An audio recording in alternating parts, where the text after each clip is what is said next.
Di masa depan supermarket beneran jual bayi kayak barang dagangan. Perempuan udah nggak perlu lagi ngelahirin sendiri. Tinggal datang ke toko pilih bayi yang disuka, lalu bawa pulang. Maya dengan hati-hati naruh seorang bayi ke dalam keranjang belanja, tapi pas mau bayar, dia tiba-tiba keinget suaminya orang kulit hitam. Daripada nanti ribet ditanya atau malah jadi masalah, Maya akhirnya mutusin buat nggak jadi beli dan memilih punya anak secara alami. Tapi proses alami di masa depan juga udah beda. Nggak perlu lagi hamil. Dokter cuma ambil DNA dari kedua orang tua. Dengan teknologi canggih pasangan ini bisa ngikutin seluruh proses terbentuknya kehidupan. Sampai akhirnya, ada satu momen penting. Sel sperma kecil berhasil nembus sel telur. Maya dan Andi langsung terharu. Mereka berpelukan erat tanda bahwa kehidupan baru sedang dimulai. Beberapa waktu kemudian, dokter ngeluarin perangkat gede mirip tungku. Maya dan Andi sempat bingung, bahkan agak ngeri. Tapi akhirnya, mereka nerima juga. Di dalam mesin itu, bayi mereka tumbuh. Kehidupan sehari-hari pun nggak banyak berubah. Karena mereka bisa mantau dan interaksi dengan si bayi dari jarak jauh, hari demi hari, embrio berkembang,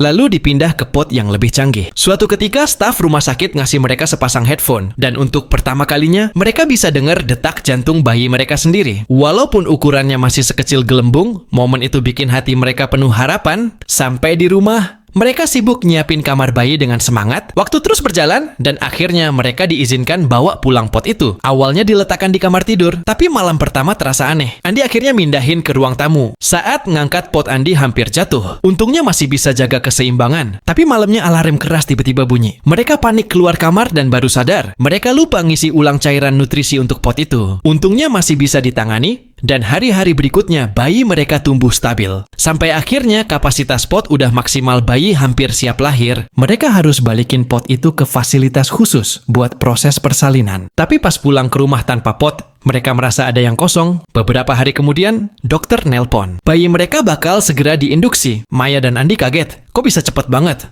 Terus bayi itu dikembangin di dalam sebuah pot khusus.